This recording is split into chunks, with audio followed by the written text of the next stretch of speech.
Going to move on to item 6.11, or 10:30 a.m. item. Consideration of resolution establishing the Kelseyville Area Council as the Municipal Advisory Committee for the Kelseyville area in District 5. And Supervisor Pyska, this is your item. Yes, the community has decided that it is time to establish a municipal advisory council in the Kelseyville area.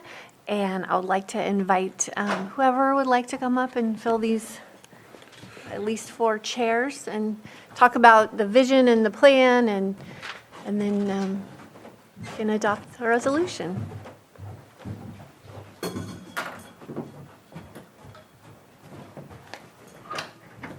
Good morning.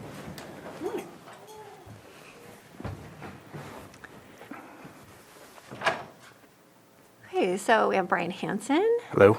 and Sabrina Andrus. Would you guys like to talk about how this came about and what your plans are and how we can move forward?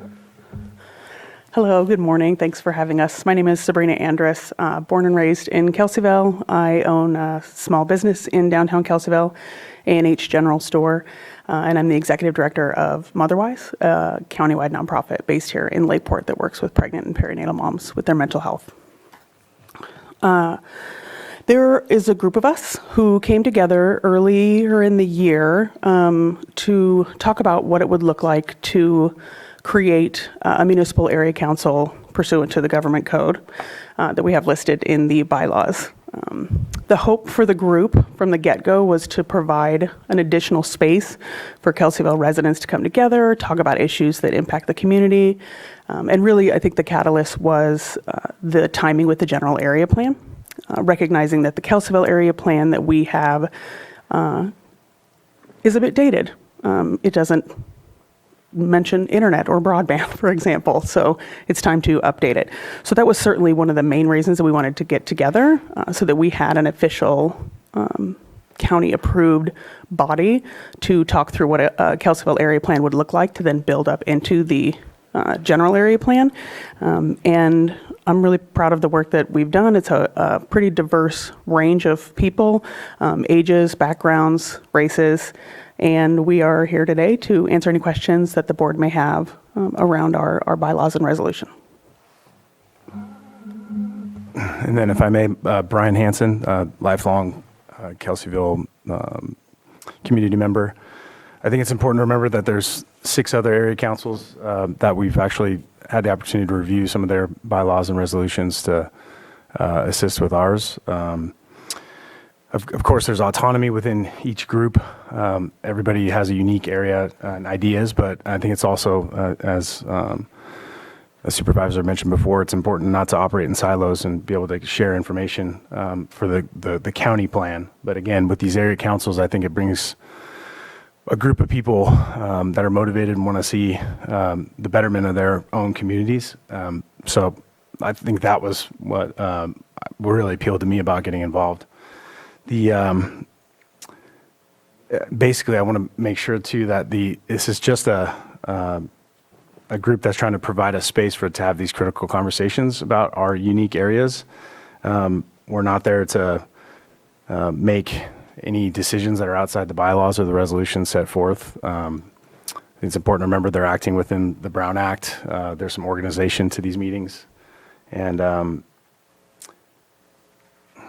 review my notes here real quick. Again, not trying to make any decisions outside of those bylaws and resolutions. And I think traditionally, the motivated community members that in the KBA or the Kelseyville Business Association have always sort of taken these types of projects on, and I think that they've done a fantastic job. They've a group of, like I said, motivated, intelligent people, a diverse group. I think that will help alleviate some of the pressure that's put on them to constantly be steering the ship, if you will. Thank you very much. Anything further, Supervisor Pyska? No? Opening up for comments or questions. Supervisor Green? Yes, thank you. Thank you for all the work you've put into this, number one. Having a MAC representing the Kelseyville area is a good thing in general. But the details, right? So a couple details sprung up for me on this. One is in Section 1 under Article 4, the election of directors that would then be recommended to the Board of Supervisors for appointment. Not saying this is on your group, but having parity among our MACs and how our appointments are made and how recommendations are made to this board, the board does retain ultimate authority to make these appointments. So when we have some MACs doing elections and some that aren't, it's more homework for us to take note of. We want to give proper weight, but when directors are recommending future directors and all that just kind of stands out. But I'm kind of agnostic on that. I just point out that other MACs don't necessarily do it that way. And since that's a lesser question, let me come back to the bigger question I have, and that's the Exhibit A showing the Kelseyville planning area. It's a rough map, and I know it's rough by design because it relies on a 30-year-old map of what is a land use planning area, not necessarily a designation of what the Kelseyville community is. So on this particular map, as best I can tell, there's kind of a hard cutoff on the eastern side. So I don't know how many people in the Riviera who may consider themselves Kelseyville residents are going to be eligible or excluded for this particular representative body. And then there's a whole bunch of people over in my district, closer to Lakeport, who may not even self-identify as Kelseyville people. So I know it's a starting point, and maybe we're going to refine this, especially through the general plan process.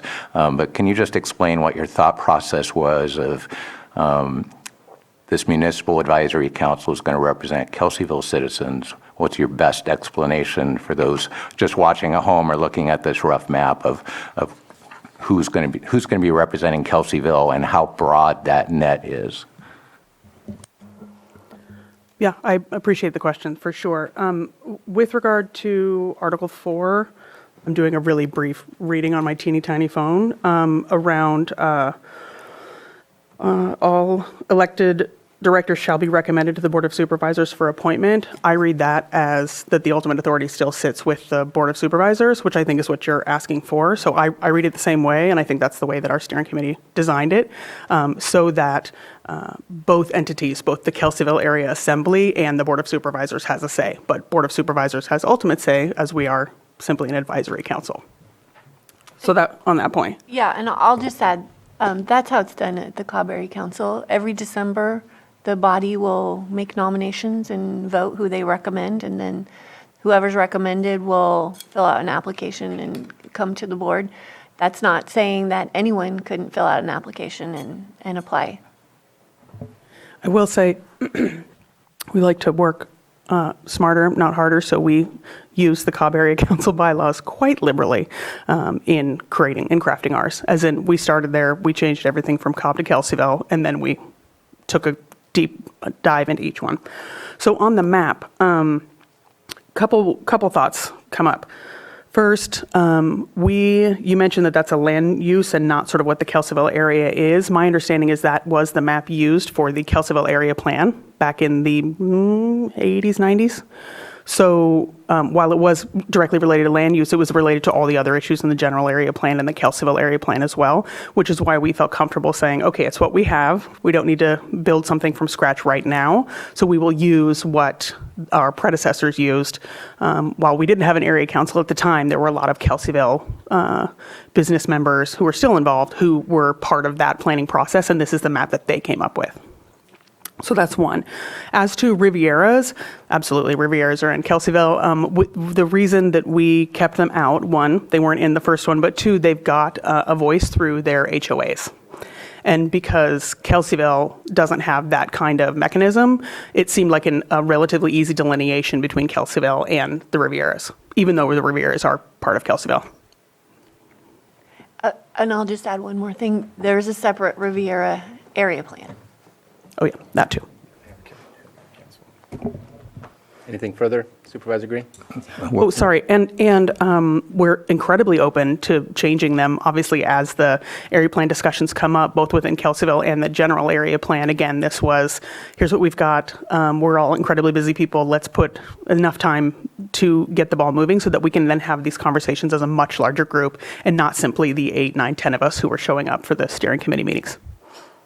Okay, thank you for the background and borrowing the template from Cobb, but I will point out, point of information, not all of our maps follow that. And in my estimation, if you want to cast the widest possible net for potential applicants, you do that. So our normal process for our other advisory councils, we advertise the vacancies in November, and we take what we get, and then we can kind of fan the flames with any personal outreach too. But I'm just a little hesitant on that, not to the point of opposing it, but for example, we have a fire district here that can make recommendations for filling vacancies on its board, but it doesn't always do that. So it can give an appearance of, insider stuff, if you will. But if you were to find that eastern boundary of the map, though, again, if we were to try to find out who's eligible to apply for this council, if we established it today, where's that hard eastern border?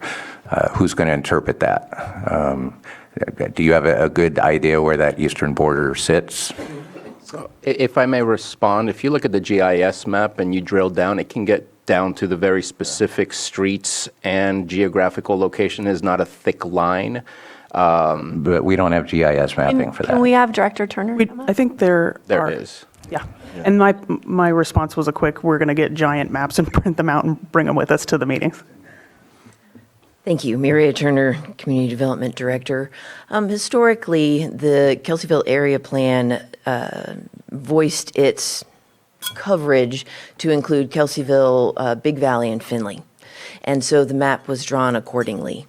We do have access to GIS layer right now that does show us which area plan a particular parcel is located in, and we use that in all of our land use permits, because we have to determine if a proposed project is consistent with that particular local area plan.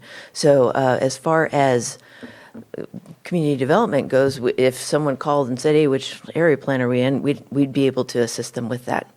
That being said, in the future, we are working on our updates of our local area plans and our general plans with heavy reliance on GIS layers. And so that information will stay equally as accessible to the public and to county staff going forward. And I believe that the original attachment was the kind of blob map that you shared, but that there is a little bit of a more detailed map that has been uploaded in the attachment. But again, that I'm looking at the layer right in front of me. The computer, the GIS system does have those layers to help identify and separate who's within that area and who's not. So Yeah, the blob was my, about as good as I can get with my graphic design abilities on Canva. sorry for my choice of No, words. it's absolutely a blob. Additionally, one of the purposes of a municipal advisory council is to send recommendations to the Board of Supervisors regarding land use permits. And so dovetailing the advisory board with the planning area seems consistent and actually very efficient manner of determining or sending appropriate feedback to the Board of Supervisors. Thank you very much. So are you talking about a layer within the main parcel map? Yes. Okay, as opposed to, for example, our municipal advisory councils have a standalone mapping feature in our GIS. And, It's actually quite cool. For anyone who didn't know about them, I didn't until we started doing this process. I highly recommend you check out the GIS maps and play around.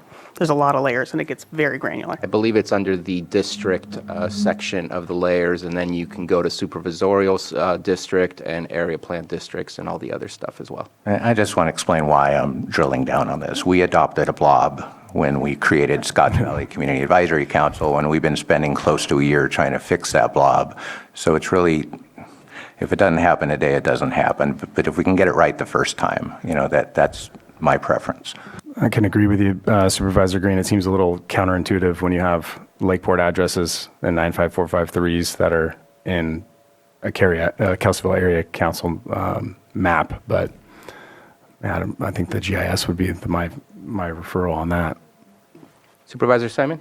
No, I just want to make reference to the Milltown Area Town Hall and its organization. So we do include one of the largest HOAs in Lake County, which is Hidden Valley.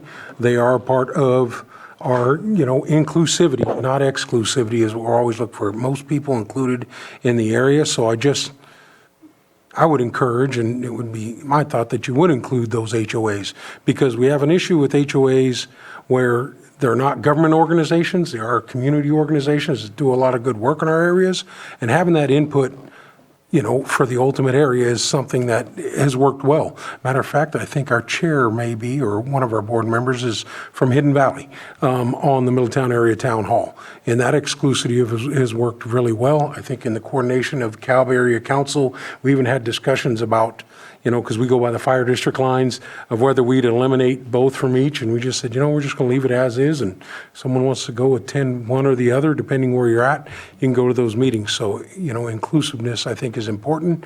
And as far as it goes, so, we do have advisory commission that have HOAs in it, and Hidden Valley being one of the biggest ones in our district. That's good to know. Math is certainly one that we're looking to, because there's both the math and the, I think it's MAMA, the Business Almost Association. the business association. Right, exactly. The fact that they've got both in one town, which would be similar to ours, we're very much looking to build those relationships, and really get to know about the HOA. For me, I think that kind of topic needs to be and should be put to the entire assembly. I'm not comfortable as the steering committee, the ones getting the ball rolling to make those decisions, particularly because they deviate from last time. That's really it, which is not I've got a commitment to having those conversations, both of the ones we're talking about. But I think the most appropriate place to have those is within the entire area council, and not, the 8 to 10 of us who happen to be the ones that sort of coalesce together.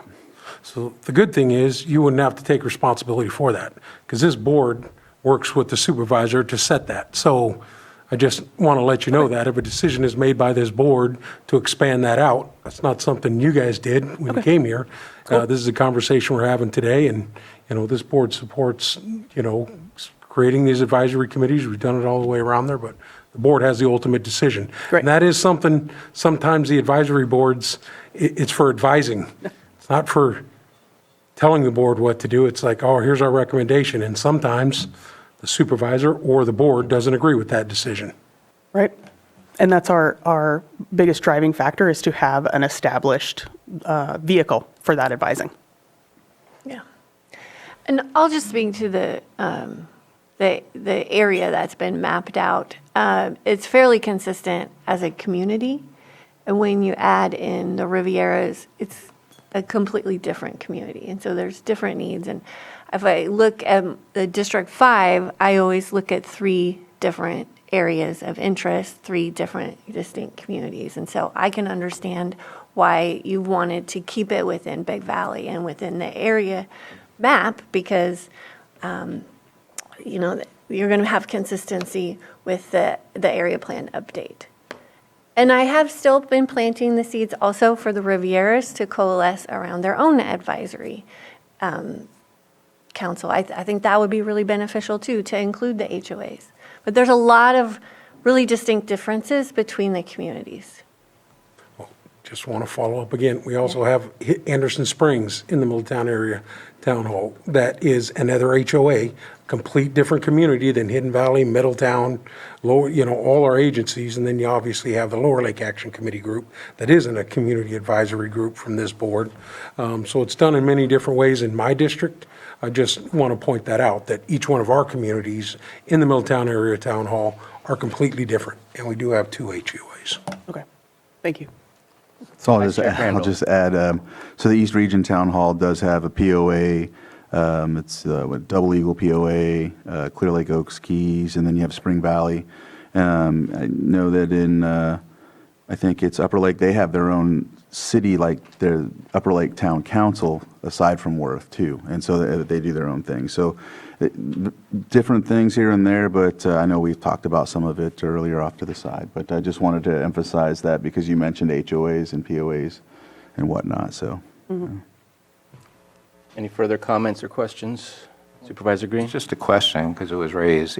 Is it a fair assessment that basically, as it stands right now, both from land use and politics, so we are talking about the Big Valley area, generally speaking. You're not picking up a lot of the river. If you are, it's a little baby slice. Yeah, down on Soda Bay, but it doesn't go all the way into the Rivieras.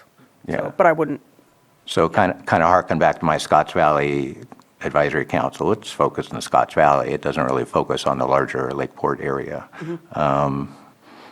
And we actually have a commenter, I don't have it in front of me, suggesting that maybe, among other things, that what's in a name, you know? So as a Big Valley Community Advisory Council, the map makes sense, the communities of interest make sense, the exclusion of the HOAs higher up in the Rivieras kind of makes sense. So I only mention that if there's openness to a name change reflecting the geography and the actual communities of interest.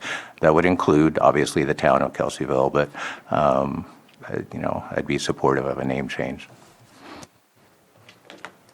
There's nothing further. So here are some of the things that concern me a little bit. More than 50% of this Kelseyville planning area is in District 4, and it's looking to be titled a advisory council for District 5. So either A, we make it a District 4/District 5 advisory council where both supervisors are equally involved and maybe are equally able to select members, or minimize the amount that's in District 4. I get it that within the Cobb Area Council or the Middletown Area Town Hall, that there might be a little bit of area, but it's not more than 50%. And people in District 4 need to communicate with District 4 supervisor, and people in District 5 need to, so on and so forth. This opens up a door that seems a little awkward unless we say this is a combined District 4, District 5, or start eliminating some of District 4. Right. If it remains the same, and I'll just be blunt, because of the thousands of emails that we've received with what's going on in Kelseyville, and I'll leave it at that, this also covers the Big Valley area, the sovereign nation of Big Valley. And I would say offer a seat, because everything that happens in that area has impact to our neighboring communities. We don't have the ability to make rules or regulations or anything specific to that, but build that relationship, create that seat. Absolutely. If it's going to remain the same, I would like to see that changed in the membership. But I am very concerned that about 30% of this area is only District 5, but we're naming it District 5 Advisory Council. Yeah, I don't have any data or numbers or answers back, but my question back to you would be, while that is 30% of land, if we're talking population, there's going to be a much larger percentage than 70, I think, who are in the actual District 5. That is just a guess, but I think it's a relatively educated one. And I'll respond, because this group came together to work on the area plan update. And when it didn't occur to me that it was including District 4 until I saw the map in the presentation at the KBA last week. And so I did reach out to Supervisor Green. And I always believe that these municipal advisory councils come organically up from the community, and I would like to respect that this is what they want to do, and I feel like the two supervisors could join together and work collaboratively. We could both support the meeting, we could both be there to report out on what's going on, because this is a singular area, but it is two different district boundaries, and they change every 10 years, little bit by little bit. So I'm comfortable with moving ahead like this and just being District 4/District 5 and being supported by two supervisors. There's a lot of crossover that happens for this area. And So I don't have a concern there. And our steering committee, I think, is fine with doing District 4/District 5, you know, in what we could communicate over email in the last couple of days. And then just the quick head nod I received from two other members in the room. But again, this is establishing the MAC today. They have not met yet. We don't have members appointed yet. And these are all things, these are conversations, including the name, including the seats, that are all going to come from the conversations when they start having meetings. And that is the kind of organic engagement that we want to see coming out of our communities. So I'll just leave it at that. And what I would offer also in addition is, since there may be, I haven't heard from Supervisor Green yet about being a joint effort here, But if it is the case that there is some sort of split in the membership to ensure it's not just all people who live within the township of Kelseyville, Right. yet representing also District 4, because that wouldn't make sense to have that split if there's not a membership split. I'd also want to make sure and hear from the team about my suggestion about Big Valley having a seat. Well, so you can, I'll just go back to how the Cobb Area Council was formed, and there was very specific designations of the seats. But as people move on or step away, it can be really difficult to fill those seats. So you can have that seat intentional with a person, representing this area. But when it comes down to participation and who shows up for the meetings, you kind of have to weigh that more, because there is a requirement you can't even apply unless you've been to 2 meetings. And then you have to keep coming to meetings to hold your seat. So there is a balance there of wanting full representation, but you have to weigh that with who actually shows up and who wants to participate and be there. So I feel like it's better to kind of leave that loosely open and for the group to decide. And obviously, the supervisors will be there at every meeting to weigh in and make sure that voices are being heard from throughout the region. But it's really difficult to tie those seats to individuals who may or may not be participating in the future. You want to have a quorum. You want to have the seats filled. And to your latest concern, which is one I agree with, we wanted to make sure that the language in bylaws stated that to be a board member or to be an assembly member who can vote, you need to have a primary residence in the Kelseyville Area Council map. So it does include everything that we're talking about, but that's one thing to simply say that, and another to directly solicit feedback and participation from folks in those areas who aren't sort of in the more Kelseyville proper. I hear that. And obviously, the comments I'm making are dealing with the equity of the whole geographic area, Completely. as well as the folks that live in that region. Yeah, completely. Any further comments or discussion? My only comment, I think the combined districts is a good idea.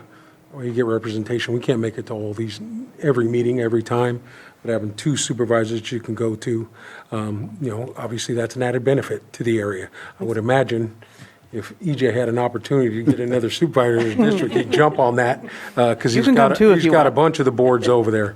And I've made a comment before, make one big one, then you got it all. But Super Mac. Super Mac, yeah, over on the North Shore. But I think that combination is good.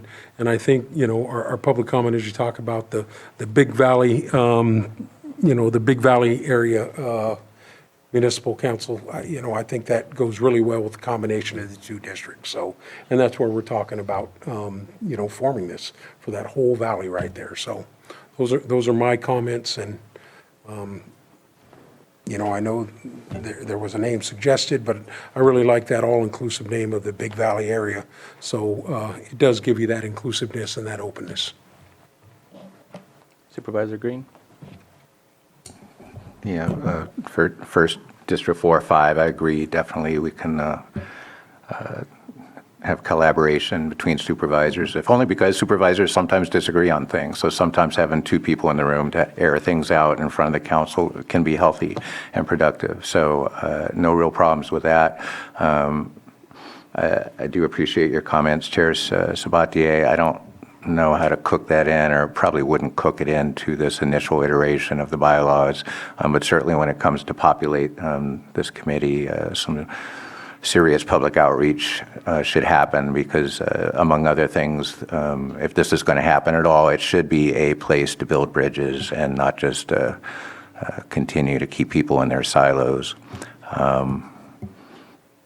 So I think there's probably a sense that we want to move ahead today. So other than other substantive changes that could come, I would say let's do the initial outreach. Let's see how well balanced we can get the initial council appointed, and see where we go from there. But I think one way to take a small baby step toward that inclusivity is to accept a friendly amendment today if there's going to be a name change. Thank you. And my last question, it feels like there's already a membership kind of thought out of who would be members of this group. Am I correct in kind of reading between the lines that you have members in mind specific to fill up these positions? We have members among the steering committee who have indicated an interest, and we are very committed to, so we have a press release drafted, which will go out. We've brainstormed, PTOs, KBA, to the county. Like, built into this is the idea to spread this far and wide for applications. And not all steering committee members are interested, and some are interested but know that they might not get it. It's about as loose as it can be right now, I think. I'd like to also add, we have interest from a tribal member from Big Valley and the Rancheria over there. Been soliciting some assistance from, from him. He was scheduled to be at the last meeting, could make it for one reason or another, prior obligation, but that we're trying, yeah. Good. Trying to reach out. Good. And I appreciate your point, Supervisor Green, about building bridges. I mean, this really is, there is no silver bullet to all of these issues that we're dealing with, especially when there's so many emotions and big feelings involved. But our sincere hope is that this is a space where those conversations can be had in a really thoughtful, intentional, respectful way. And just if we can, during the outreach phase, Scotch Valley Band too would have some. And then you're talking about a friendly amendment to change it to Big Valley? Yeah. I don't feel comfortable saying yes or no based on the steering committee, but fully understand that that's your decision and am on board with it. Any further comments or questions? And I'm good with the change. I know that Supervisor Simon spoke in support, and Supervisor Green, and I would also like to see that change to make it all-inclusive, because it goes much further out than just the Kelseyville boundaries. Just want to throw one more thing out there, because all of our advisory councils are a little different. Middletown Area Town Hall, they don't take any money, or they don't have any fiscal agent or anything like that. Does Cobb Area Council? Oh, they do. Okay, so just one more thing to throw out there, however you guys are putting it together, just as a suggestion, if you have the ability, and I know there was a Lake County Foundation that talked about being a fiscal agent, and that may help with some of the advisory committee issues and stuff, but it's always great, because then you're just pulling that money in locally and working with the, the supervisors to help work that through. So just letting you know, Middletown doesn't do it that way, but I just wanted to mention that to you, and maybe you guys already had those discussions, but. We did, and decided early on that no thank you to start. Okay. But I have reached out to Christopher Nettles at the Cobb Area Council, who's done a lot of the accounting work there, to at least start the conversation with whoever is on the board, if the board decides, or if the entire assembly decides to go that direction. And, because each one of our districts are good, and I know you guys have the business association up there that does a lot of good work, and I know that's just going to help you guys as you guys are forming this whole advisory committee. Yeah, we went and presented 3 of the steering committee members and had a really great discussion about it. And I do want to say to Vice Chair Crandall, I'm not ignoring that you have a piece of District 3 in the northern area right in the lake, but I figured that was, we can ignore that part of the overlap. Nice try. You are more than welcome. So I do want to discuss timing. We tried to get this on the agenda last week because they want to have their meeting on the 3rd Wednesday of the month. And in April, that's when the area plan kickoff meetings are happening. And so if we tried to squeeze in a March meeting, that doesn't give very long for noticing. And because this is such a diverse area, we probably want to be more thorough with the noticing. And so what are we thinking? Do you want to come back in 2 weeks and we can make appointments, and then that will give about 10 days to notice? Then you won't have the March meeting, but you'll be ready to go for April. That was the overwhelming decision that the steering committee made, was give as much time as possible for notice for the board applications. Okay, great. So I'm a little confused by this, and maybe, again, it's because of my Scotch Valley Council. So the expectation was to get them up and running so that the kickoff meeting could be held at a meeting of the new group? a noticed meeting of the new group? Because if I'm bringing my council, I'm kind of wondering, do I have to call a special meeting to get them all in the same room at a kickoff meeting? Or is there going to be kickoff meetings assigned to every MAC? And maybe it's just my MAC, but is there a one-size-fits-all approach to how these area plans are running out? Are you going to be presenting at all MACs all the time, or are you presenting? And at this time, unless the board wants to overrule, we're speaking specifically about the creation of this MAC, not the process of the area plans. I would say please reach out to Director Turner and figure out exactly what that is. I'll just say that our meetings my District 5 meetings are scheduled for April, and the one that is for the Kelseyville area plan is scheduled for the meeting that would be their first meeting as of April. And we are very thankful that the municipal advisory councils that we reached out to were willing to house our first of 3 local area plan meetings for each area plan area. We weren't, because of staff resources, we're not able to do a kickoff meeting with every single municipal area council. So in those cases, yes, some consolidation is welcome, as special meetings are helpful in order to comply with the Brown Act, so you can have multiple town councils in the same location at the same time. Okay. And so at this point, if we did move forward with the consensus that I'm hearing, that we would change the entirety of the resolution to replace the KAC with the BVAC? Okay. And I think. Unless you want to be Bath. No, thank you. I'll have to do a whole new logo, but that will take me about 30 seconds, so yes. Okay. And I think those were the only changes that we were looking to do. Well, and the other only- than District 4/5. And again, they're all over the map literally, but Scotts Valley added the word community. So it's not a Muni Advisory Council. So in Scotts Valley being a rural area, for whatever reason, they added the word community. So if BVAC isn't to your liking, BVCAC is also there too, but it just adds a word and it's, BVAC is great. there you go. And those things can be changed as things move on, and I think we're just looking for a point to initiate this. I'm going to open it up for public comment, since there's nothing further here. Let's go ahead and start in the room, please.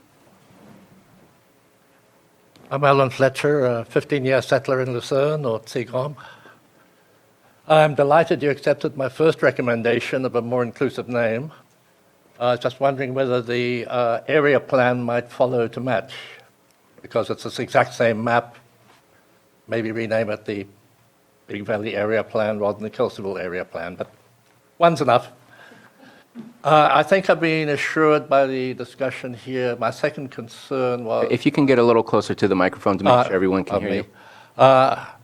One of my concerns was it appeared to be maybe a pop-up organization, but it's obviously been going for a long time. And I was reminded, looking at my history, that Kelseyville in 1888, the township of Kelsey Creek incorporated. If they'd stuck with their incorporation, we wouldn't be having this discussion about who sets the name. But in any event, I think it's a good plan. I support Max, and I'm delighted of the general name change. Thank you. Thank you. Anything further from the public regarding this item? Please come on up. Good morning. My name's Rick White. I am a graduate of Kelseyville High School, past president of the Kelseyville Business Association, past president of the Lake County Association of Realtors, and I'm an active board member of the Lake County Economic Development. I'm liking what I hear here this morning. I really think that this is something Kelseyville has been needing for a long time. And now that we have an area planned to dive into and try to think about the future of our area, this is great. I think what I'm hearing today sounds positive. It sounds like, we're finally getting things off to a good start. So I just wanted to recommend that we do move forward with this and even call it the Big Valley Area Council. And I think that we're all excited. We've got a lot of young people that want to get involved with this because, after all, this is going to be part of their future. So thank you. Thank you very much. Please come on up to the microphone. You seem to be the last one. Or maybe not. Yeah, my name's Vernon Blanger, better known as Verge, and I'm in support of the area council and the name change on this. I also am very pleased with all the work that's been done by the KBA, the Business Association. I've been very upset about the name Kelsey because I'm sure you all know the history of him. His enslaving, starving, the whole thing, to murdering the people that lived in the area. And, there's been a lot of trauma that's being addressed slowly in this whole change with the natives here. And a lot of the people, I spend a lot of my time up in Kelseyville. And I had with work, socializing, playing. And it's a beautiful place, and I want to see it moved where everybody's included. And this seems to be the goal with a lot of people. I understand totally where a lot of people have kept the name of Kelseyville because you grew up here. I want to make sure we're talking about the creation of the Municipal Advisory Council. Yes, that we did look at revising the name of the council, but I want to make sure we stay on topic of what's on the agenda, which is the Municipal Advisory. Okay. And, well, thank you. I'm very glad that you're receptive to the need for the change in the name. And that's it. Thank you. Thank you very much. Anyone else wish to speak? Elizabeth Larson, wearing my Lake County News hat. I was curious if I could get an explanation of the actual timeline of when the work on this started and who is on the steering committee. If you could please respond. Thank you. I need to check my email. Do you want me to get back to you whenever you can find that? Yes, give me a Because second. there's someone else that has a I think comment. it was January. I know it was January, but I'm just not sure the date. Do you want the exact date? January So January 23? I can get you the exact date. 24, January 24? 24. Really?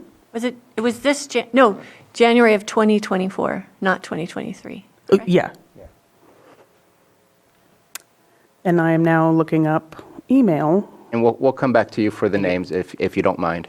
We have a public comment. Please come on up. Hello, I'm Lorna Sides. I live in Kelseyville, and I'm the proponent that put in for the name change of Kelseyville to Canocti. If we can And I please- want to, that's not what I'm going to speak about. I just wanted to thank Jessica for getting this thing rolling and for representing so many people so well, and thank Michael for putting forth the name change for the council here. I think it's going to be very good, and I'm also quite interested in it. You were speaking about that eastern border, but I'm very interested in that western border.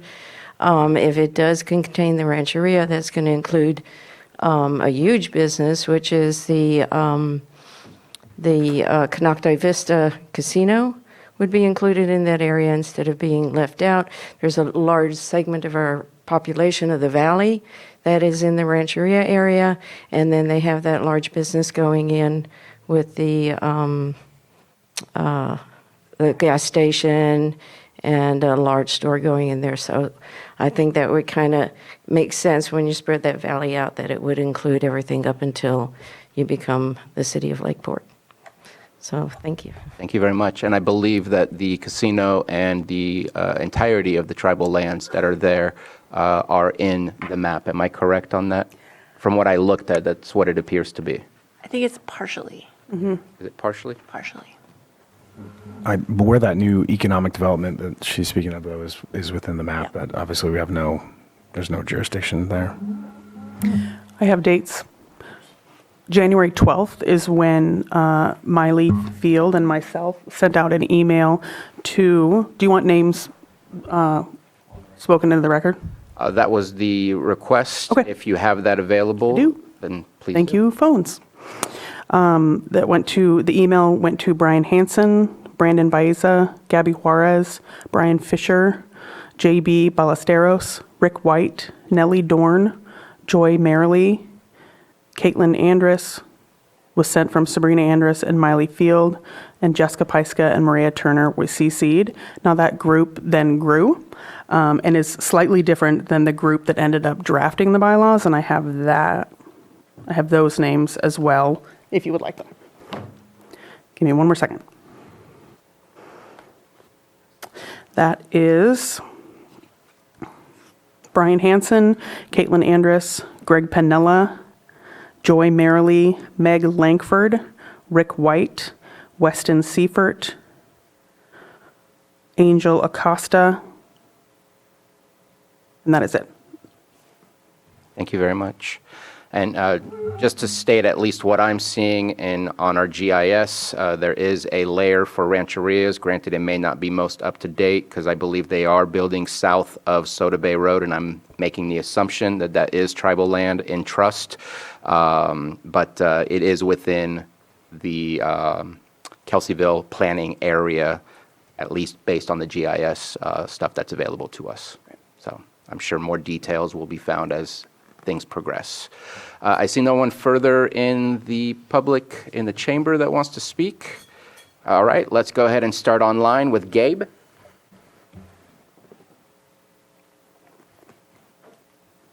Hello, everybody. My name is Gabriel Ray. I'm an enrolled member of Scotts Valley Band of Pomo Indians, also elected tribal councilman for the tribe. I just wanted to say that, Scotts Valley, we own quite a bit of property in Kelseyville. We own some houses out there. We have quite a few tribal members that live out there. And, speaking of inclusive, I hear people speaking of inclusivity, excuse me. We would very much like to have representation on this committee. And we are very in favor of Big Valley for sure having participation, and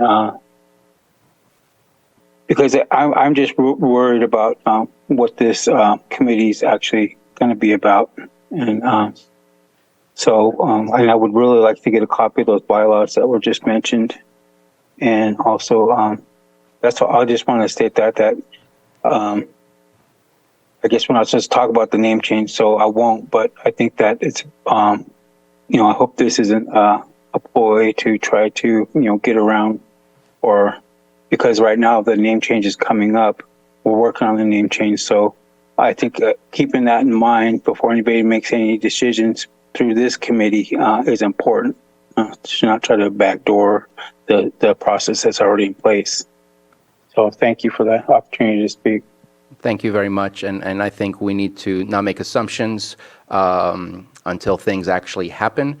We have many other municipal advisory councils that do the work that they have been asked to do. They are speaking for their community. They are offering resolutions for changes. And I think we need to give the same respect to any new municipal advisory group and not make any assumptions. And please, by all means, if you live in that area that we're about to possibly approve today, submit an application. And I want to also mention, Gabe, that the bylaws are attached to this agenda item so that you can review them. And they're very similar to other municipal advisory council bylaws. And the other thing that's really special about these assemblies is, yes, there is an appointed group to sit on the committee. There's typically 5 people with an alternate. But everybody that comes and participates has a voice, and every single person that lives within the designated area gets to vote and gets to speak and gets to participate. It's really more like a town hall.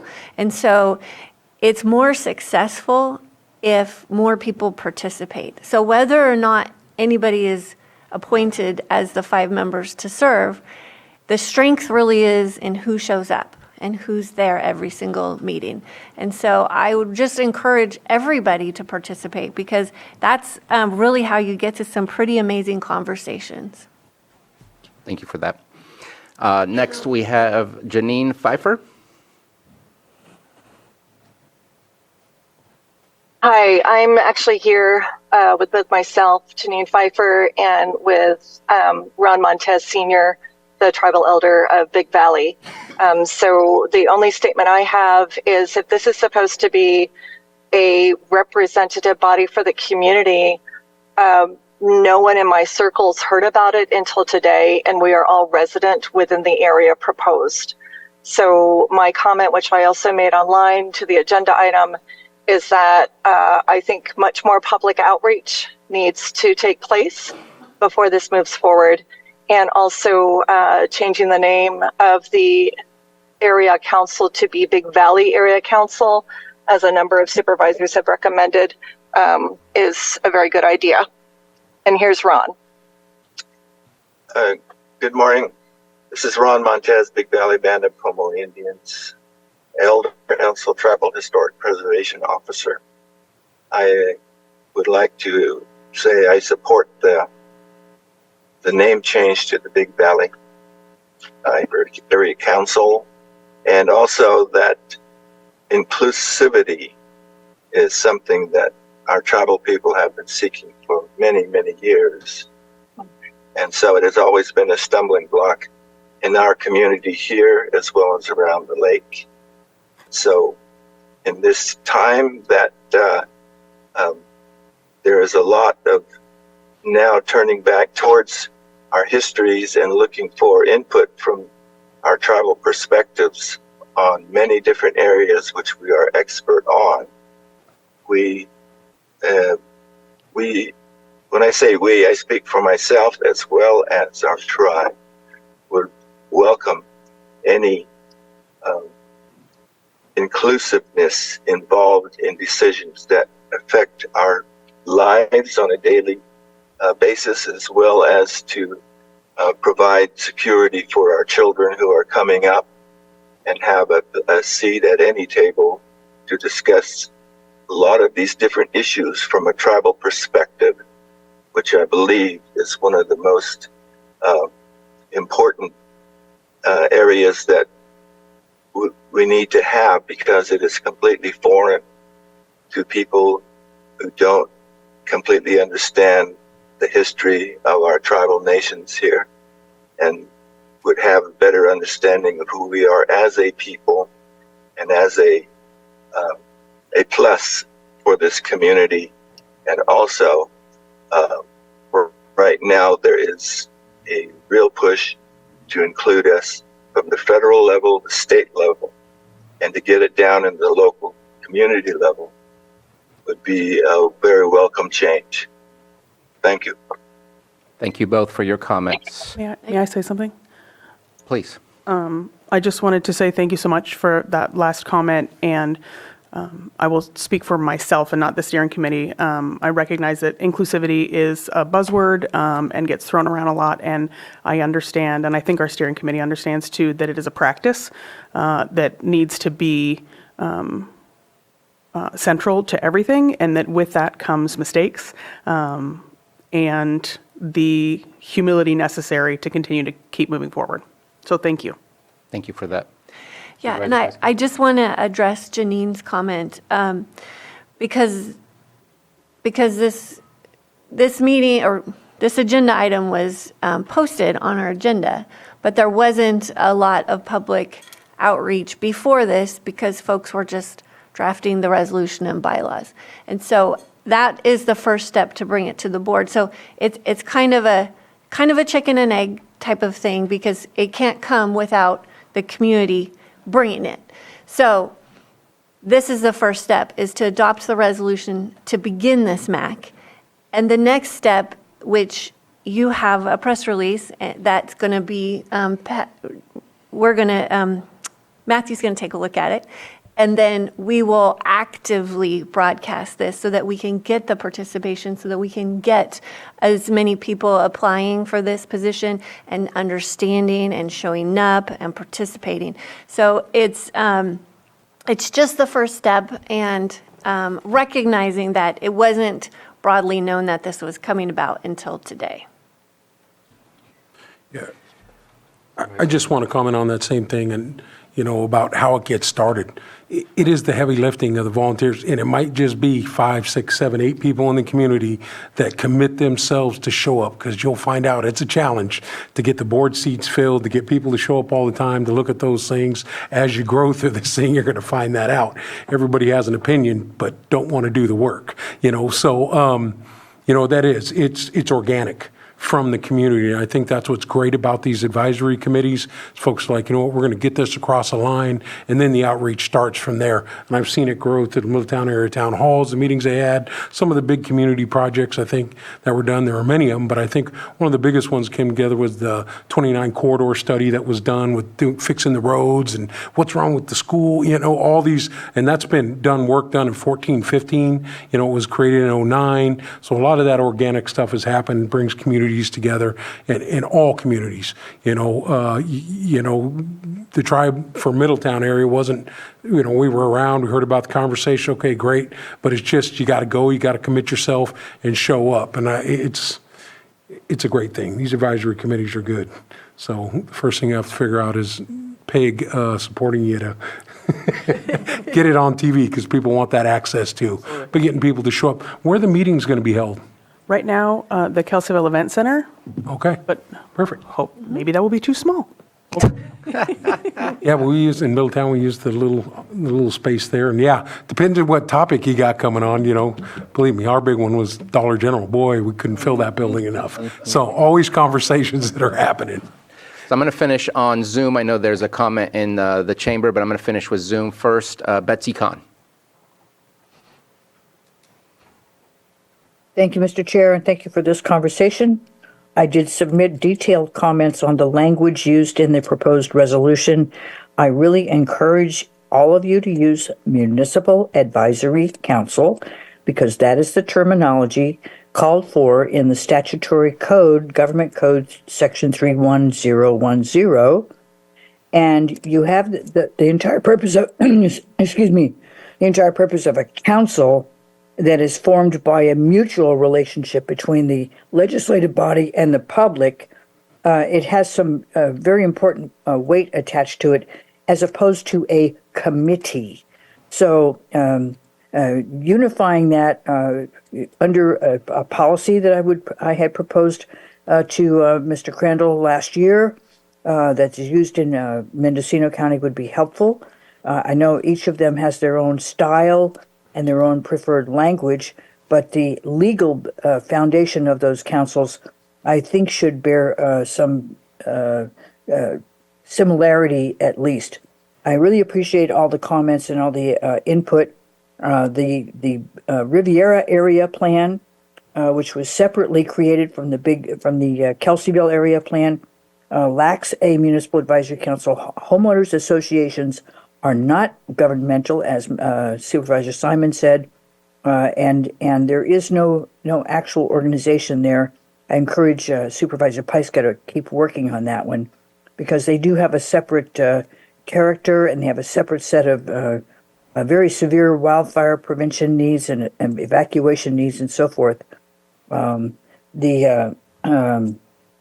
The other thing I wanted to mention is that there will be a connection between those two councils, because if the Mount Conoctoy has to evacuate, they're going to hit the Big Valley. And so I think you need to have a consideration of those mutual impacts, just as the Lakeport area plan, when it was created, did not include the influence of the city of Lakeport, but it has a vital relationship over their water resources. The area plan update will have to be a mutual endeavor between the city and the Scotts Valley group itself. And of course, you want to include all the tribes. And I think we should have a standard that says there would, that at least one representative from the local tribe would be included. Thank you very much.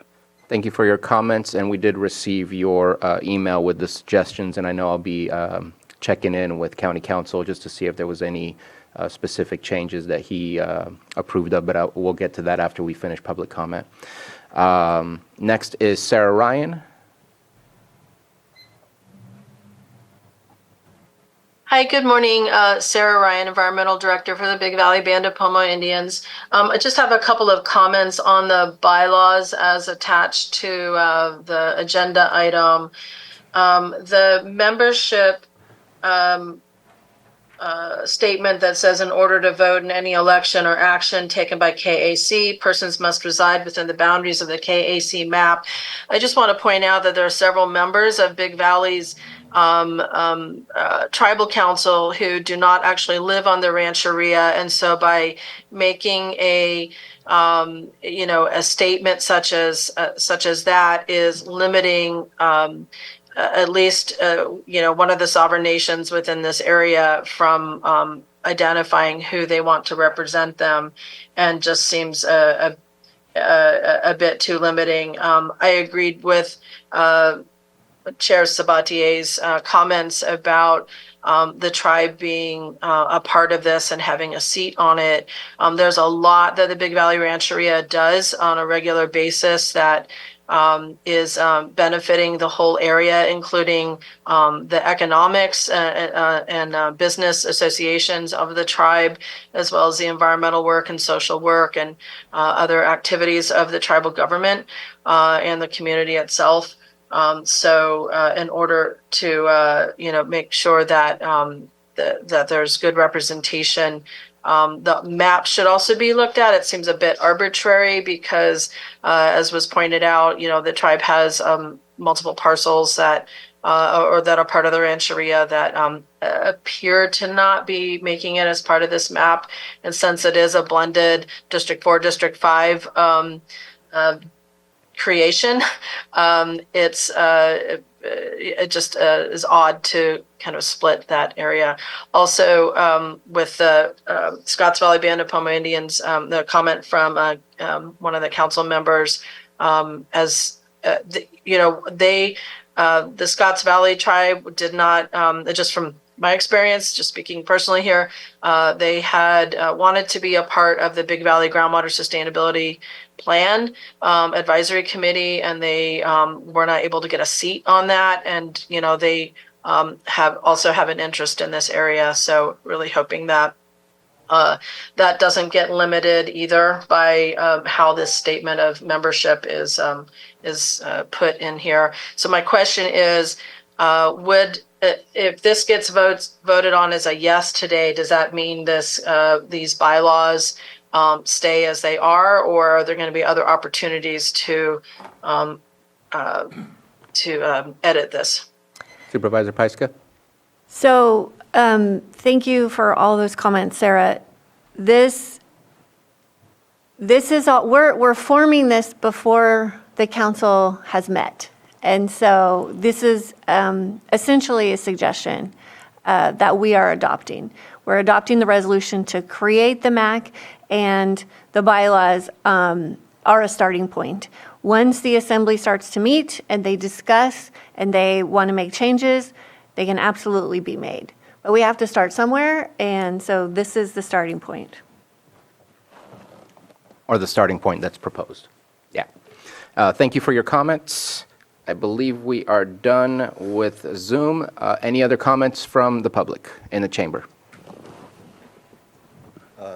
Thank you. I'm John Jensen from Lake County News. As I was listening, I apologize I didn't come up earlier because this question bubbled up when Jessica said that the bylaws were an essential part of formation of this group. So my question is, can a MAC officially function without a ratified set of bylaws? Well, we're passing the resolution right now, and My question is, can a MAC take any action, officially function without a set of bylaws? I guess that would be a question for county council. Government Code Section 31010 requires that the resolution and the MAC itself to have designated powers and duties, and that would relate to what's outlined in the bylaws as proposed. And so if they want to adjust do they the not bylaws. exist without bylaws then? Well, if they want to change the bylaws, they can change the bylaws. Come back here and we can change the bylaws. If there's things that come up when they're meeting that they don't like or they want to amend, then we can come back here and change it. Well, I'm just getting the policy though. I You don't need to weigh in. I just You have don't need to weigh in. Please. My second question. Please, My please. second question is. Hold on, I want to respond to you. Here, we have a resolution, And within the resolution are bylaws. And as far, I'm checking in with county council, the resolution is approval of these bylaws to get the MAC initiated, which at that point, they can take action because there are bylaws that talks about membership, how people can be appointed, how people can get kicked out, what's needed for a quorum, what's needed for a vote. All those things are in there to regulate the actions that can be taken by a MAC. It's not just a resolution that we want to approve a group. It's a resolution that includes the bylaws that have been put on the agenda, correct? That is correct, and that's all done under statute. Again, Government Code Section 31010, to be more specific, sub C and sub F, which does require outlining rules, regulations, and procedures as may be necessary in connection with the establishment and operation of the MAC. Okay. And then I want to check in with Vice Chair Crandall. Did you want to make a comment? Yeah, no, I was just saying that, because I do have a municipal advisory committee that doesn't have bylaws, they operate off the resolution, so. And did the resolution pass similarly to this, where there were bylaws within that, or, okay? They were written in the resolution. Oh, yeah, so same as this? Right. Okay. Sorry, I just wanted to bring some clarification to that. So my second question, and that was inaccurate, but my second question is, the proponents of the name change, pardon me, the proponents of the MAC, some of them seem to have expressed some real zeal and interest about the name change. And so I'm wondering what that relationship is. How is that connected, Jessica? I'm not sure I understand. I don't really understand the question either, but this was a proposed name. Well, they brought up. I'm answering, this is all a proposal that we're going to approve and adopt. And so this was the proposed name, and there are folks here that wanted a different proposed name. And so we seem to have consensus to change the name. It hasn't been created yet, so it's all been a proposal. It was interesting that Lorna would credit you with this, and she's a major proponent. She's the proponent for the name change. So just saying. We'll look into that. Well, I want to say that she's credited me with starting this council, and that's all I did is invite people to start thinking about this as the area plan update is unfolding. And so I've been talking to Sabrina for years. You know what'd be great in Kelseyville is a municipal advisory council. And it takes time for this to organically get established by the community, which is what happened. And Mireya and I were invited to their first meeting when they started putting these ideas together, and that's how it came about. Can I add just one thing on Please. behalf of the steering committee, and that is, I can say with confidence that the name change, or whether for or against, has not been a part of the conversation of this particular group. It is literally to draft the resolution, and create bylaws, get us to this point, and see what happens. This isn't, someone earlier had a question about sort of nefarious intentions, and I don't take offense. I think that that's okay to ask, and that is not where the steering committee is operating from, not a single person on it. And I feel like I need to do a little bit of a timeout because we are looking at a specific change to the name of this advisory committee. And I know it's sensitive because of other activities happening. We need to separate those two things. Yes. I'm going to bring in Vice Chair Crandall has a town hall that meets in Clear Lake Oaks. It's not called Clear Lake Oaks. It's all-inclusive, therefore it's the East Region Town Hall. Yeah. Same with the one that meets in Upper Lake, but it's not the Upper Lake Town Hall, it's the Western Region Town Hall. And same with the CERT, which is not just Lucerne, it's the central areas that are not identified in the other town halls. And so we're doing the same as looking at inclusivity of a geographical area that does not just denote the Kelseyville Township area. It is so much more. And so I feel I need to separate those two conversations because I feel like we're bringing them together in ways that make this conversation more awkward than it needs to be. I appreciate that. This is very specific to the advisory council, which is not specific to a specific township. It just happens to be that the area plan is called the Kelseyville Area Plan, and that's where the conversation began, is using those boundaries, therefore using the title that that boundary was created with. So I just felt the need to make that happen so that we can separate those two conversations. I do see a hand still on Zoom. Not sure if Sarah Ryan didn't put her hand down or if there's another comment. If it's a new comment, if you can be brief. Yes, a new comment. I had asked a question about the membership aspect of it, and if this is open to a name change at this meeting, then is that portion open as well? Is that something that the board can make a decision about? So I think it's been discussed, and everything within the resolution is open. The resolution has not been approved, and it's a proposed resolution. What I would suggest, if I may, is make sure to apply, because the applications will be the ones that denote who are members and who are not. And I know from my perspective, I can't speak for the rest, I'm going to be looking for diversity and inclusion to ensure that it's a cross-section of that community that this area represents. But also my colleagues will decide on their own who they feel are the appropriate members. But it's been brought up, and at this moment in time, I don't feel there is a consensus to change the membership to have very specific seats and keeping it open. And it looks like Supervisor Green has a comment. To your earlier comment, Sarah, the point is well taken. So I don't have my Scotts Valley bylaws tattooed on my brain, but I do know we don't apply a strict residency test. We also open it up to business owners and community organizations that are active within the district. So my suggestion would be, I think we've already crossed the bridge about the name change. We could just bang that out today if that's all we did. But my suggestion is going to be, if we can get consensus and we don't derail the area plan kickoff meeting, let's take a week, let's clean it up, let's bring it back with the name change, but also let's do a meet and confer and see if we want to apply a strict residency test or if we can open it up, because I would be concerned, even though it's going to be a living document, I would be concerned about passing bylaws today that aren't crystal clear on the eligibility of people living on tribal lands or working on tribal lands within this proposed area.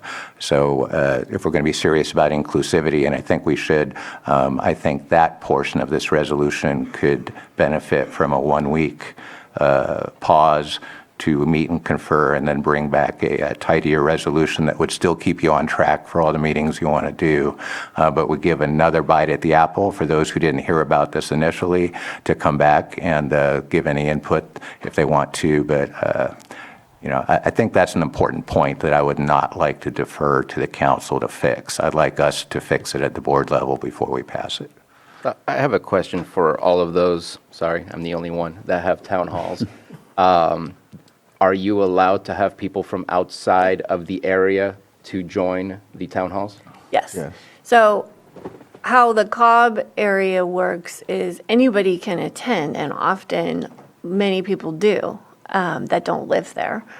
A lot of people will attend via Zoom, a lot of people watch the video, but when the assembly votes on something, it's the people that live there, and that was a decision that, that group made because that's what they felt was important. And so I don't know if you want to speak on yours. Yes, I know in Central Region there is an option. However, they all that are in Lucerne. There's just an option in case you don't get any participation, similar to East Region Town Hall, who had to adjust their bylaws because they couldn't get someone from the Clear Lake Oaks Keys to step onto there. I think there is now, but it's still open in case we have 4 people for like 2 years like we did there. Upper Lake, they've adjusted theirs as well. So, but everybody that's on it in that one, I think, is still. I'd have to double check, but it's basically there's a residency requirement for Upper Lake, for Worth. I'm sorry. Yeah. So, there was Lake Pillsbury representation, but that became an issue as well. So that's why there's another seat. That's just like that's why they adjusted that, because they couldn't get someone to sit on that. But specific seat membership versus the scope of the map of the area that it encompasses, everyone's within that map. Right, and also, like I think that was mentioned, I know that Robinson Rancheria and Habe Metzalel are included in the Worth area. The Elam Indian Colony is included in the earth area as well. So just, they're inside the map of that. So maybe if you would adjust to have them inside the map of your proposed Big Valley Advisory Committee, that might help too, just to ensure that the folks that live in that area are able to serve. So, Can I respond to Supervisor Green? Please. I know it's outside of our jurisdiction. It's your decision as to the residency question. It was one we talked about pretty early on, and we, most of the discussion, but correct me if I'm wrong, most of the discussion was around concern that folks who do not live in the area, particularly those who maybe have second homes or just sort of have a passing connection to the community, would want to be super involved. And so we felt like the sort of a line had to be drawn, and primary residence was it. That said, again, just a quick little poll, it sounds like we don't have a problem with waiting the week to really hammer out this particular piece. Our main concern is outreach and making sure the application window is as large as possible while still being able to meet April 17th. So that's the only little sticking point. And I'm not saying that's actually insurmountable in pushing things a week, just makes it a little tighter. And Supervisor Simon, about your town hall? Yeah, our town hall, obviously with the fire district, we kind of overlap with Cobb Area Council, and we had a good meeting with Cobb Area. They're like, no, we're not going to change. So, yeah, obviously Middletown Rancheria is part of that. I don't see anything in the resolution or anything that limits. You know, what you're going to find out is you got to go and you got to participate. And whether you're just in the town hall in the audience or you're elected to get on the board, it's that participation side of it. I will say in our area, did have a tribal member that was the chair of math for a year. Boy, got hammered on that one even more. So I got yelled at twice or 3 times. But participation is a big part, and I don't see anything in here that limits it. With the change the board has made, adding District 4 and District 5, that gives an opportunity for individuals from the tribal nations, from anywhere in the community there, to go and serve on this. It's not someone that is selected. I just want to make that very clear. We just had a tribal member who was really interested, attended all the meetings, and ended up being representing the entire math board. And that's because they went and they participated, and that's what these advisory committees really do. Folks who want to go and participate, because, boy, it's complicated. The Brown Act is going to be something, it's a pain in the butt. I'll just be very honest with it. We have to know that here, but it complicates things as much as it helps things out with these advisory committees. But I just want to make sure I don't see anything. I'm prepared to move forward with this proposal today. Thought we had some great discussion, and I think the sooner we can get you off the ground, the better off that it's going to be in the long run. So those are my thoughts, and I don't see anything in here that excludes anybody or changes. This is a real community advisory board, and that's what I've seen throughout our time that I've had with the Middletown Area Board, and even attending the Cobb Area Council is its insurrection that, insurrection, I mean. We did It's Inception. I don't know why that one popped in there. The Inception. So anyway, those are my thoughts on it, and I'm ready to move forward because I think it's needed, so. And I just want to, for clarification purposes, in Article 3 membership, it says persons must reside within the boundaries of the Kelseyville area council map, which obviously will be changing the name based on the conversation we've had. So it is there where residence is within the boundary. To be honest, I think that's the right way to do those things. I always am looking for District 2 representation. While I have great faith that Alan Flora could represent Clear Lake well, he doesn't live in Clear Lake, and I would never ask him to represent District 2 because that's not the appropriate thing for us to do. So I think the way it's written fits for what a town hall is meant to be. I understand that delineating specific membership seats to specific categories can make it absolutely difficult if you're not getting those people to apply and making it difficult to have quorums. So please, everybody that's listening, that's within that area, submit your applications. We'll be making a decision soon, and it's up to us to make sure to make the right decision on the composition of what that council is going to look like. I have not closed public comment, and unfortunately, everyone is either getting back up or has their hands raised. Can we please limit it to 1 minute or less since for the folks that are repeating. I do have one non-repeat, but let's just start with the chamber. I just wanted to say that Ron Montez from he's the Historic Preservation Officer. He spoke over Zoom, and he had asked about that in specific, if I'm not mistaken, that it's almost like the tribe itself could send a representative that perhaps didn't live in the area, but because a lot of the tribal council and the members and the tribal committee don't necessarily live within the Big Valley area yet, could they come in and represent? So that is a fine point, but something I think that you should look at. And I would suggest that I can go to all Lakeport City Council meetings. I can provide public comment and participate, but that doesn't give me the ability to run for that membership seat. And I think that's kind of what we're following here. So just Yeah, please keep it as a point of discussion. okay. Next, we'll go, and this one can get the 3 minutes. Margot Kambara on Zoom.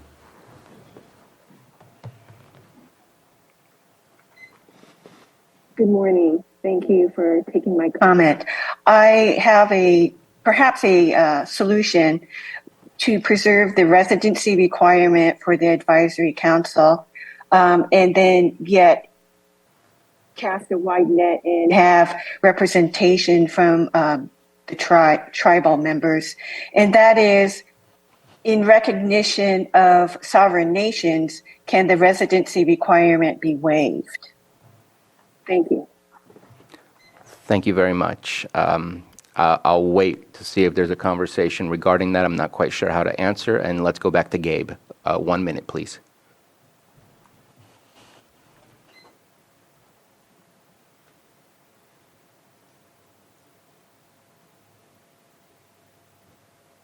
Gabe, you're still muted. There you go. Sorry about that. No worries. I was just wondering, what is the date you need to have your application in by? Because I'm not sure if there's already a committee in place. It sounded like there was earlier, but I just wasn't. So is that going to be redone, or how's that going to work? So we have not received any applications because this council does not exist, but I'll let Supervisor Pyska respond. Sure.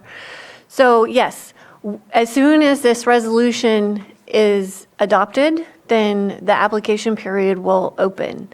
And we will probably have about 2 weeks to keep that open. We need to look at the dates to bring back when they would be due so that every application will be posted on the agenda the week before the meeting. So we've got to figure that timeline in too. So I'm in favor of moving ahead today with just a couple minor changes that we talked about so that we have a longer time to receive applications. But the steering committee is just the group of people that decided this was important and drafted initially this resolution and bylaws. So if any of those people choose to apply, they will be considered along with everybody else that we receive applications from. Thank you for that. All right, I'm going to close public comment. I do want to check in with County Council with the email that we received, just to check in with some of the questions that were asked about necessary items as part of the changes to the bylaws. I do agree, and I don't know if everyone else agrees, that it should be Municipal Advisory Council, not Municipal Area Council, just to stay with the same name. We'll check in with the board with that afterwards, but want to get to County Council and check in with Mr. Guantavano. Yes, thank you, Mr. Chair. So the only reference in the proposed resolution as currently drafted, the only reference made to Municipal Area Council that I found was on the first recital of that proposed resolution, and your board may choose to amend that reference to state Municipal Advisory Council, along with any other of the amendments that your board has taken into consideration. Okay. There was nothing else on there that are legal, have legal ramifications or need changes? No. Okay. I just wanted to check in. I just want to thank County Council for reviewing this several times. There were a lot of drafts that went back and forth, and so a lot of work did go into this, and I really appreciate you, Lloyd. Yes, thank you very, very much, very, very, very much. So there is one other thing in here, just to make sure that we're clear. When it talks about the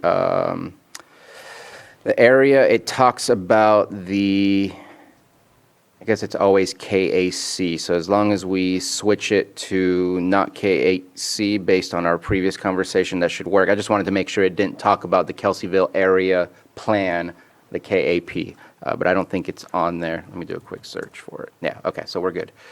So at this moment, again, we're back here at the board level, looking to see who wants to offer a resolution and what changes I will we would be offer the making. resolution with the changes from Kelseyville area, is it council or committee? Council. Council, okay, that was the word. Change to Big Valley area, Big Valley Advisory Council, Big Valley Advisory Council. Yep, BVAC.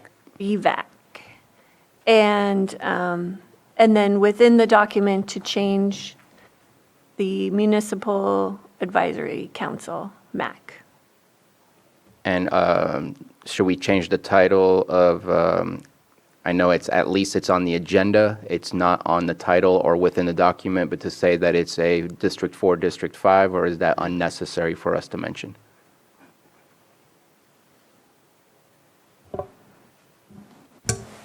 For purposes of adopting the resolution only needs to be offered as amended, but your board may elaborate. As far as the recommended action itself, it could be made to clarify that the offering of the resolution is for purposes of adopting the resolution establishing the Big Valley Advisory Council as the Municipal Advisory Council for the designated area stated in the resolution. So that would be the recommended action for purposes of offering the resolution. I offer the resolution as amended. Okay, the resolution has been offered. Simon? Yes. Supervisor Crandall? Aye. Supervisor Green? Aye. Supervisor Pyska? Yes. And Supervisor Sabatier? Aye. Thank you for the dense conversation that we just had. That was important, and good luck to you. When are we going to Kelseyville. bring back so that we have an appointment date and a closing date for applications so that we can make the April meeting? 17th. April 17th. So, April 2nd. yeah, if we came back April 2nd, that gives, That gives you 2 weeks to organize your meeting, get all the Brown Act stuff out of the way for posting in time, and letting the new members be able to have that time to put it on their calendars and hopefully. so have the if time. anybody is interested in applying, you should have your application in by March 27th. Right, Johanna? Yeah, that would. March 27th will be the deadline so that we can have it posted for the April 2nd meeting. And just to offer what County Council has offered all of the advisory councils is Brown Act lesson for everybody. Oh, boy. Love it. All right, thank you very much for that. That concludes our timed items. We